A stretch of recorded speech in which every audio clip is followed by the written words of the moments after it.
सत्य वचन, अमर वचन, जीवित वचन, दिव्य वचन, सत्य वचन, अमर वचन, जीवित वचन। साई दा बामा बनी दा बामा बगरे सा निरे सा निरे सा निरे सा निरे सा। दिव्य वचन, सत्य वचन, अमर वचन, जीवित वचन, दिव्य वचन, दिव्य वचन।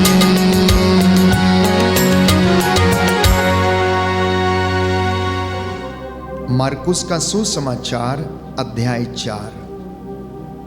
Gospel of Saint Mark chapter 4।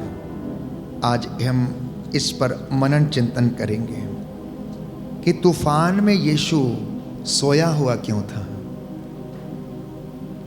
चेले सोचने लगे यीशु को हमारी चिंता नहीं है, और वो चिल्लाने लगे, डरने लगे। प्यारे भाइयों और बहनों, पहले इस वचन को हम पढ़ेंगे, उसके बाद हम लोग इस पर मनन चिंतन करेंगे। प्रभु यीशु मसीह समुद्र में उठे उस तूफान को शांत करते। मार्कुस का सुसमाचार अध्याय 4 पद संख्या 35 और उससे आगे। उसी दिन संध्या हो जाने पर ईसा ने अपने शिष्यों से कहा, हम उस पार चलें। कहाँ चलें? उस पार चले, अर्थात समुद्र के दूसरी ओर, दूसरे छोर पर हम चले। लोगों को विदा करने के बाद शिष्य ईसा को उसी नाव पर ले गए जिस पर वे बैठे हुए थे। दूसरी नावें भी उनके साथ चलीं। उस समय एकाएक झंझावत उठा। लहरें इतनी जोर से नाव से टकरा रही थीं कि वह पानी से भरी जा रही थी। ईसा दुम्बाल में तकिया लगाए सो रहे थे। शिष्यों ने उन्हें जगाकर कहा, गुरुवर, हम डूब रहे हैं, क्या आपको इसकी कोई चिंता नहीं? वे जाग गए और उन्होंने वायु को डांटा और समुद्र से कहा, शांत हो, थम जा। वायु थम गई और पूर्ण शांति छा गई। उन्होंने अपने शिष्यों से कहा, तुम लोग इस प्रकार क्यों डरते हो? क्या तुम्हें अब तक विश्वास नहीं है? उन पर भय छा गया और वे आपस में ये कहते रहे, आखिर यह कौन है? वायु और समुद्र भी इनकी आज्ञा मानते हैं। और वे आपस में कहने लगे, आखिर ये कौन है?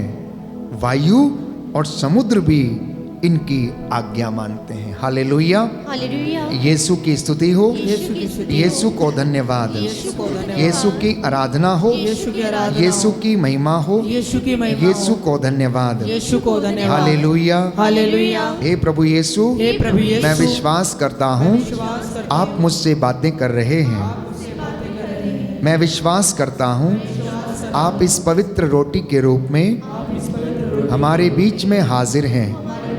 अपने दास के माध्यम से हमसे बातें कीजिए। Hallelujah, hallelujah. हे प्रभु यीशु, मेरे हृदय, मेरे मन, मेरी आत्मा को और मेरी श्रवण शक्ति को पवित्र कीजिए। Hallelujah, hallelujah. तो जीवन में हर व्यक्ति तूफानों से होकर गुजरता है। किसी की जिंदगी में बड़ा तूफान है तो किसी की जिंदगी में छोटा है। परिवार में तूफान उठते हैं, पति पत्नी में झगड़ा हो जाता है और एक सेकंड के अंदर क्रोध और ईर्ष्या द्वेष के कारण, स्वार्थ के कारण परिवार टूट जाता है। बीमारी का तूफान आता है जिंदगी में। आर्थिक संकट जब गहराने लगता है तो ऐसा लगता है कि वो तूफान से कम नहीं है। जब आपकी सेवा का विरोध होने लगे तो आपको लगता है कि हमारी जिंदगी में इससे बड़ा तूफान हो नहीं सकता।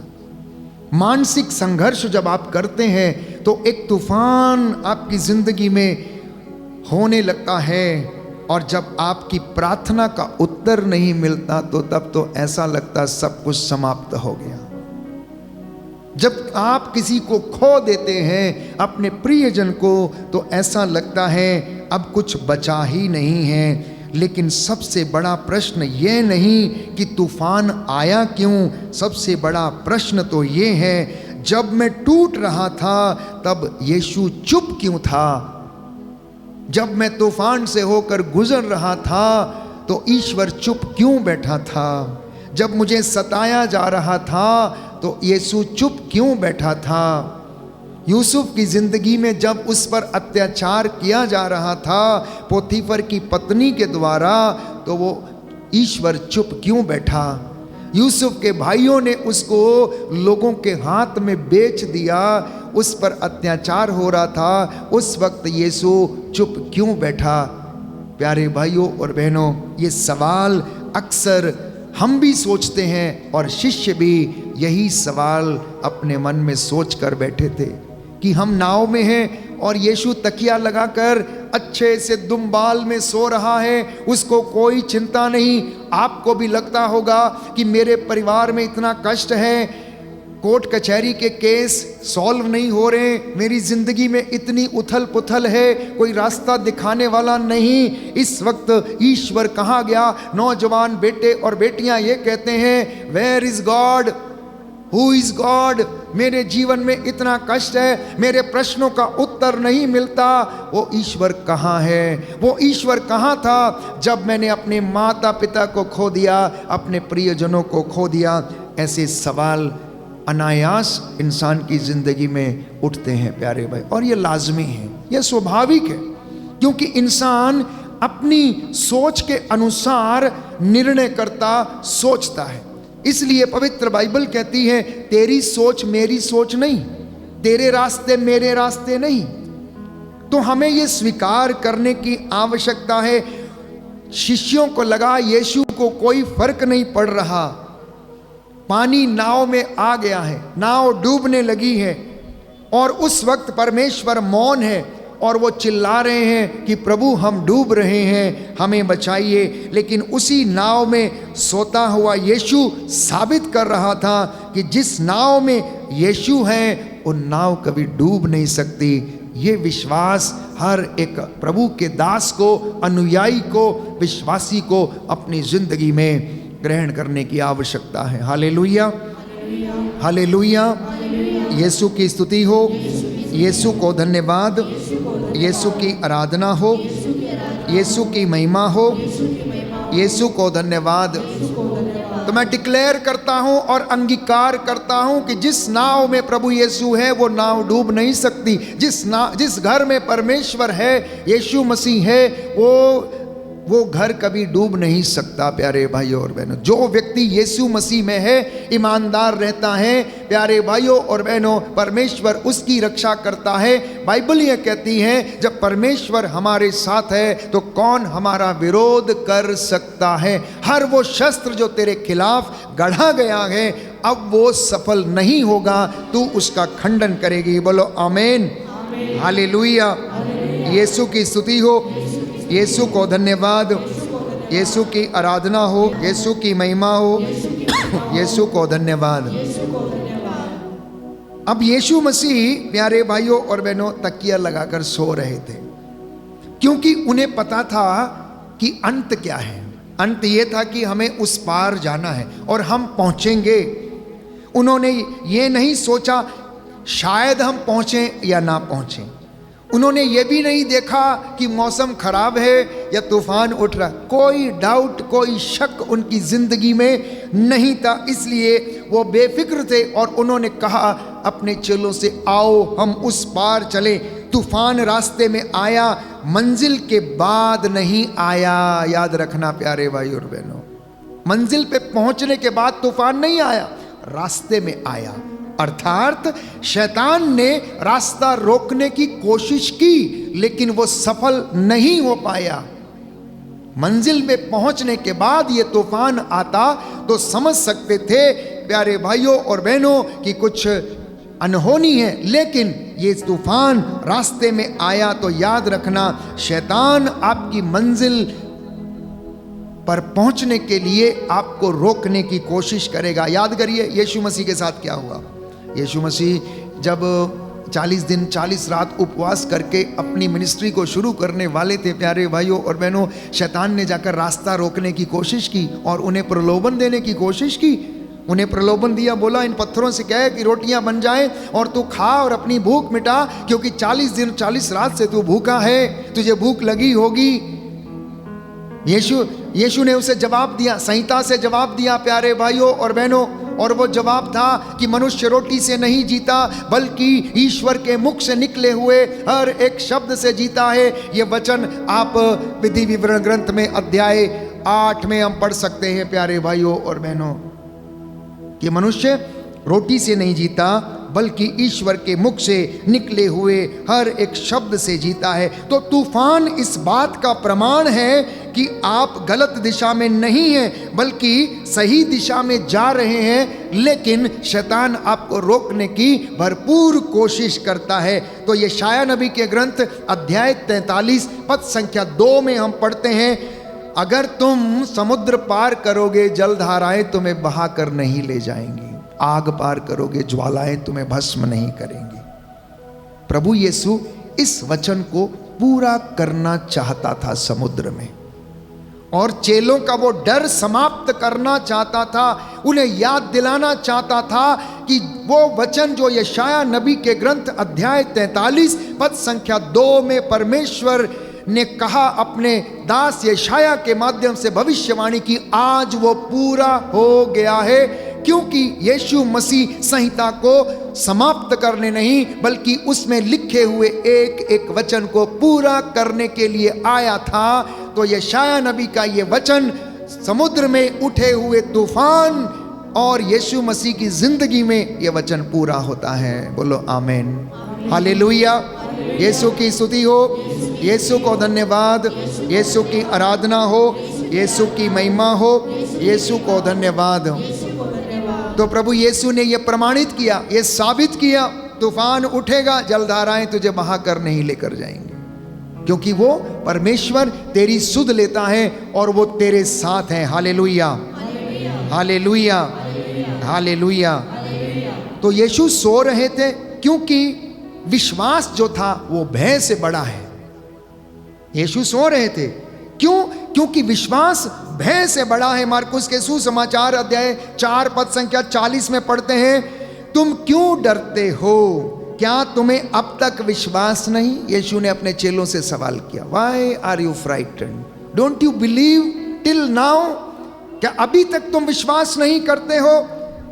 वो तूफान देख रहे थे, लेकिन यीशु मसीह पिता का वचन देख रहा था जिसे उसे पूरा करना था, और वो वचन संहिता का यशायाह नबी का ग्रंथ मैंने आपके लिए पढ़ा अध्याय 43 पद संख्या 3, और उससे आगे यीशु के मन में, उसके जहन में वो वचन था कि पिता के इस वचन को पूरा करना है।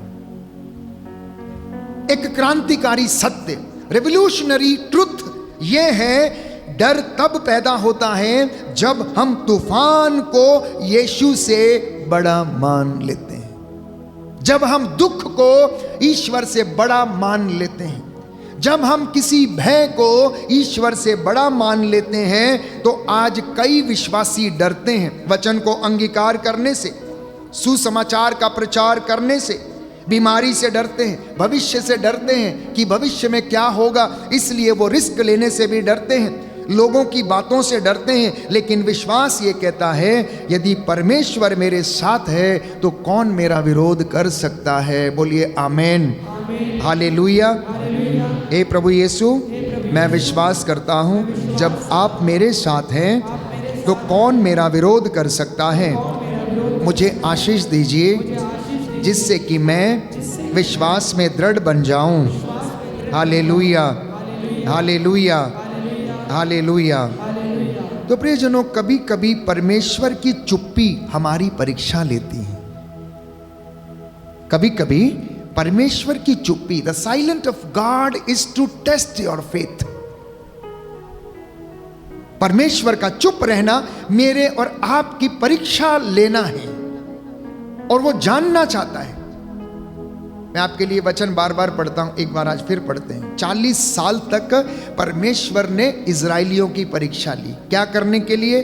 उनका मनोभाव जानने के लिए, उनके विचारों को जानने के लिए कि क्या वे लोग ईश्वर की आज्ञा को मानते हैं या नहीं मानते हैं, उस पर चलते हैं या नहीं चलते हैं। इसलिए पवित्र बाइबल विधि विवरण ग्रंथ अध्याय 8 book of Deuteronomy chapter 8 verse 2 onwards, जिसके पास बाइबल है वो खोलें और मेरे साथ इस वचन को पढ़ना। मरुभूमि में इन 40 वर्षों की वो यात्रा याद रखो जिसके लिए तुम्हारे प्रभु ईश्वर ने तुम लोगों को बाध्य किया था। उसने तुम्हें दीनहीन बनाने के लिए ऐसा किया, तुम्हारी परीक्षा लेने के लिए, तुम्हारे मनोभावों का पता लगाने के लिए, और इस प्रकार यह जानने के लिए कि तुम उसकी आज्ञाओं का पालन करते हो या नहीं।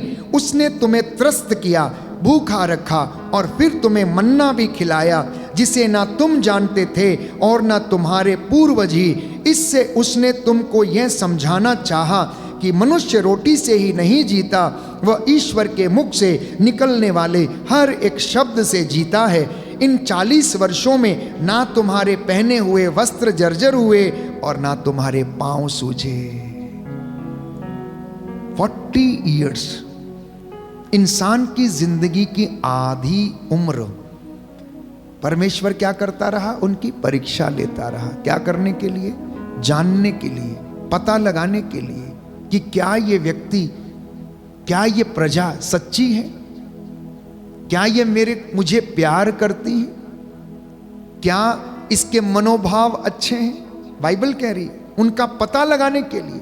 देयरफॉर आप लोग जो मेरे साथ जुड़े, जो वचन सुन रहे हैं, हो सकता आपके जिंदगी में आशीषें लेट आ रही हैं, आपको न्याय देर से मिल रहा है, आपकी कमाई में आशीष नहीं हो रही। The Lord is testing you right now my dear brothers and sisters. आपके एक एक चीज की वो परीक्षा लेता रहता है। तो कभी कभी प्रभु का चुप रहना वो मेरी और आपकी परीक्षा, विश्वास में खरे उतरने की परीक्षा है। याद रखिए, भजन संहिता 46 पद संख्या 10 में हम पढ़ते हैं, चुप हो और जान लो कि मैं ही परमेश्वर हूं। कई बार परमेश्वर परिस्थिति तुरंत नहीं बदलता है, क्योंकि वह पहले हमें बदलना चाहता है। Listen very carefully, the Lord does not change the situation, rather he changes first the human being, the human person. वो क्यों इंसान को बदलता नहीं है जानते हैं? क्योंकि बाइबल कहती है मनुष्य का हृदय सबसे ज्यादा अविश्वसनीय और कपटी है। प्रभु जानता है कि परिस्थिति को बदलने से कुछ नहीं होगा, सबसे पहले इस इंसान को बदलना पड़ेगा। क्यों? क्योंकि इसका हृदय बड़ा कपटी है। इसके हृदय की था कौन ले सकता है? कोई नहीं, केवल परमेश्वर उसके हृदय की था लेता है और उस चीज को जानता है। इसलिए परमेश्वर सबसे पहले इंसान को बदलता, परिस्थिति को नहीं बदला। पौलुस की जिंदगी में उसने उसकी परिस्थिति नहीं बदली, उसने इंसान को ही सबसे पहले बदला, पौलुस को ही बदला। अंधा बना दिया, अंधा बना दिया, ले बेटा चल 3 दिन अंधकार में रह। नबी योनस को 3 दिन मच्छ के पेट में रखा। प्यारे भाइयों और बहनों, उसको बदलने के लिए प्रभु ने वो परिस्थिति क्रिएट करी और उसके अंदर उसको रखा, क्योंकि परमेश्वर परिस्थिति नहीं बदलता। आपकी परिस्थिति बदल जाएगी, आप तो उड़ते उड़ते फिरेंगे। जानते हैं, किसी का बहुत बड़ा केस अगर सॉल्व हो जाए, उसके बाद वो प्रभु को भूल जाएगा, आएगा ही नहीं, माथा भी नहीं टेकेगा, प्रार्थना भी नहीं करेगा, शायद शाम को धन्यवाद भी ना दे। क्योंकि ऐसा हुआ बाइबल में। प्रभु यीशु रास्ते से जा रहे थे, 10 कोढ़ी आए, यीशु को तरस हो आया और उसने कहा कि जाओ और अपने आप को याजकों को दिखाओ। उन्होंने जाकर दिखाया, रास्ते में चंगे हो गए। उनमें से केवल 1 लौटा, बाकी के 9 हंसते खेलते हुए पता नहीं कहाँ गायब चले गए। पता ही नहीं तू कौन और मैं कौन, दोबारा लौटे ही नहीं, कभी आए ही नहीं। प्यारे भाइयों और बहनों, कभी कभी परमेश्वर हमारी परिस्थिति तुरंत नहीं बदलता, समय लेता हमारी परिस्थिति बदलने को। सबसे पहले वो इंसान को बदलना चाहता है, क्योंकि इंसान बदलेगा तो परिस्थिति अवश्य बदल जाएगी। पवित्र बाइबल हमें बताती है, अय्यूब के ग्रंथ अध्याय 23 पद संख्या 10 में, वह मेरे मार्गों को जानता है। इस वचन को हम पढ़ेंगे। हालेलुया, यीशु की स्तुति हो, यीशु को धन्यवाद, यीशु की आराधना हो, यीशु की महिमा हो, यीशु को धन्यवाद। Hallelujah, hallelujah, hallelujah, hallelujah. फिर भी वह मेरा आचरण जानता है, मैं उसकी परीक्षा में स्वर्ण की तरह शुद्ध ठहरूंगा। मैं उसके पद चिन्हों पर चलता रहा, मेरे पैर उसके मार्ग से नहीं भटके। मैं उसकी आज्ञाओं के पालन से विचलित नहीं हुआ। मैंने उसके वचनों को अपने हृदय में संचित रखा, किंतु वह प्रभु है, उसका विरोध कौन करेगा। वह जो चाहता है वही करता रहेगा। वह अपने मन की अन्य योजनाओं की तरह मेरे विषय में भी अपनी योजना पूरी करेगा। अय्यूब नबी कहता है प्यारे भाइयों और बहनों कि वो तो मेरे मार्गों को जानता है, मेरे रास्तों को जानता है। अय्यूब ने सब कुछ खो दिया, अय्यूब का सब कुछ प्यारे भाइयों और बहनों बर्बाद हो गया, लेकिन परमेश्वर चुप रहा, परमेश्वर चुप रहा। और अय्यूब भी उसको हंसी खुशी सहन करता रहा। और उसके बाद वो इन वचनों को कहता, लिखा है, मैं उसके सामने आतंक से कांपता हूं। मैं जितना अधिक सोचता हूं उतना अधिक भयभीत हो जाता हूं। ईश्वर ने मेरा साहस छीन लिया, सर्वशक्तिमान ने मुझे आतंकित कर दिया। फिर भी अंधकार ने मुझे नहीं डराया, बल्कि मैं अज्ञात भविष्य से घबराता हूं। और परमेश्वर चुप बैठा था। शैतान अय्यूब की परीक्षा ले रहा था। उसके ऊंट, घोड़े, गधे, उसके चौपाए, उसकी सेना, सब कुछ लुट गया, सब कुछ बर्बाद हो गया, लेकिन परमेश्वर चुप बैठा हुआ था। तो प्यारे भाइयों और बहनों, परमेश्वर की चुप्पी उसकी गैर हाजिरी नहीं होती, याद रखिए। The silence of God is not absence of God from the life of the human beings और द पर्सन।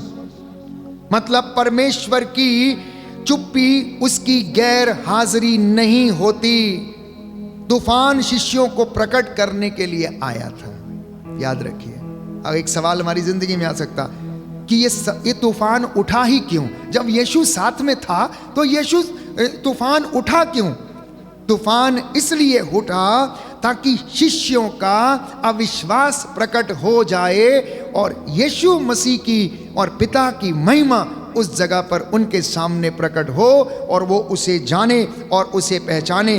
तूफान यीशु को नहीं बल्कि शिष्यों को उजागर करने और प्रकट करने के लिए आया। जब संकट आया तो उनका डर बाहर आया, उनका छोटा विश्वास प्रकट हो गया। हमारी जिंदगी में भी ऐसा ही होता है। संकट आता है तो आपका जो डर है वो प्रकट होता है, आपका अविश्वास तुरंत प्रकट हो जाता है। वैसे प्रकट नहीं होगा तो संकट आपके अंदर की वास्तविक स्थिति को प्रकट करता है।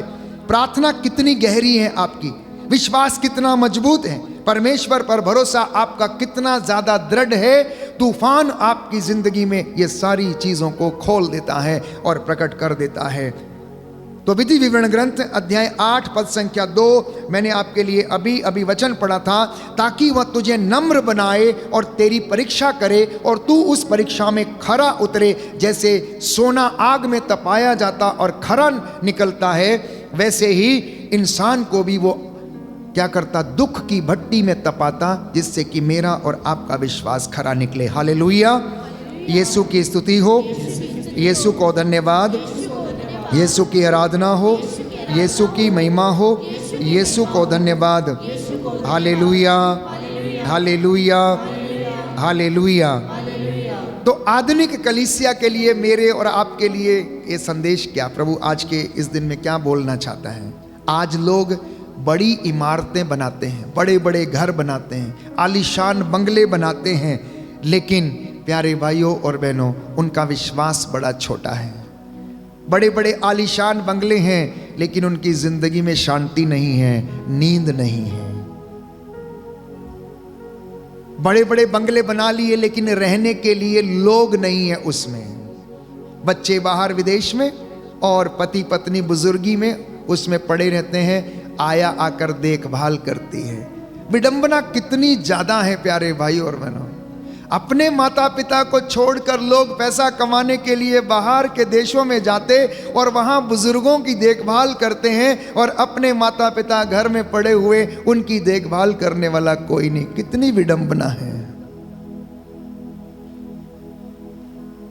इतना ही नहीं, सोशल मीडिया पर मजबूत दिखते हैं, इतने फॉलोअर्स हैं, इतने फ्रेंड्स हैं, फेसबुक पर इतने फ्रेंड्स हैं, लाइन लगी हुई है, लेकिन वास्तविकता में रिश्ते बहुत कमजोर हैं। वास्तविकता में अकेलापन है, वास्तविकता में वो डिप्रेशन से जूझ रहे हैं। सोशल मीडिया पर बहुत मजबूत हैं लेकिन वास्तविकता में बहुत ज़्यादा कमज़ोर हैं, रिश्तों में बहुत ज़्यादा कमज़ोर हैं। इतना ही नहीं, हर चीज़ में अव्वल हैं लेकिन आध्यात्मिकता में, प्रार्थना में और धार्मिकता में कमज़ोर हैं। तो परमेश्वर पूछ रहा है, क्या तुम मुझे तभी मानोगे जब सब कुछ अच्छा होगा तुम्हारे साथ?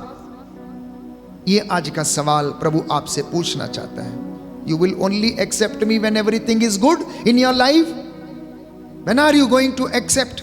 जो मैं कहता हूं, जो मैं तुमसे बातचीत करता हूं, कब तुम उसे स्वीकार करोगे? तो तूफान ने यीशु की महिमा को प्रकट किया। मार्कुस के सुसमाचार अध्याय 4 पद संख्या 39 में आपकी जिंदगी में भी अगर ऐसा कुछ होता है तो प्यारे भाइयों और बहनों, आप देखना कि परमेश्वर अपने आप को साबित करना चाहता है, प्रमाणित करना चाहता है कि देखो मैं हूं आदि अंत, अल्फा ओमेगा, प्रथम और अंतिम, सदा एक रूप बना रहने वाला। आओ मेरे पास, परख कर देख लो कि मैं अभी भी जीवित हूं। नदियां, पेड़ पौधे, पर्वत, ऋतुएं सब कुछ मेरा कहना मानती हैं। मैंने इन्हें बनाया है, शब्द मात्र से उन्हें बनाया है।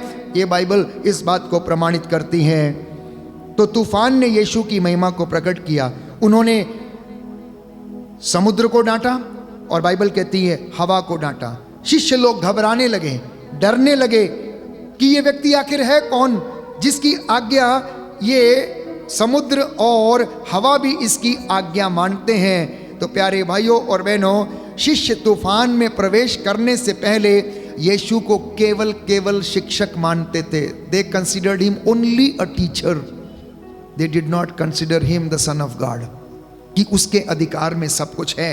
वो उसको समझ नहीं पाए, लेकिन तूफान के बाद उन्होंने अंगीकार किया यह कौन है। हवा और समुद्र भी इसकी आज्ञा मानते हैं। इसलिए आप लोग जो दुआ करते हैं, प्रार्थना में जाते हैं, किसी प्रचारक को सुनते हैं, किसी चंगाई प्रार्थना में भाग लेते हैं, हो सकता है आप यीशु मसीह को केवल एक वैद्य के रूप में या एक डॉक्टर के रूप में स्वीकार करते हो, तो आपका उद्धार नहीं होगा। जब तक कि आप मसीह को उद्धार करता ना जान लें, अंगीकार ना करें, तब तक हम में से कोई भी उद्धार ना पाएगा। तो पवित्र बाइबल प्यारे भाइयों और बहनों हमें बुलाती है और आमंत्रित करती है कि प्रभु में हम अपना विश्वास प्रकट करें और उसे अपना गुरु और प्रभु स्वीकार करें। आज बहुत से लोग यीशु को जानते हैं लेकिन उस पर भरोसा नहीं करते। तो एक अंतिम जो संदेश प्रभु आपको देना चाहता है वो ये है कि तुम किसी भी तूफान से गुजर रहे हो, तुम्हारा विश्वास न टूटे, मुझ पर भरोसा रखो, मैं तुम्हारे साथ हूँ। तो सोता हुआ यीशु भी प्यारे भाइयों और बहनों घबराए हुए शिष्यों से अधिक शक्तिशाली है। Even the sleeping God is more powerful than your situations, your sin, your problems, और आपकी हर एक परिस्थिति से भी ज़्यादा महान और बड़ा सोता हुआ परमेश्वर भी। लेकिन बाइबल ये कहती है इज़राइल का ईश्वर कभी सोता नहीं है, झपकी नहीं लेता है। वो झपकी नहीं लेता है। जैसे एक माँ बच्चे के साथ जागती है, परमेश्वर अपनी प्रजा के साथ जागता है। जैसे पानी दिन रात नदी के किनारे से टकराता रहता है, कल कल कर की आवाज़ चलती रहती है, नदियाँ लगातार बहती रहती हैं, वैसे ही पानी जैसे किनारों के साथ जागता है, परमेश्वर अपनी प्रजा, अपने बच्चों और सृष्टि के साथ जागता है।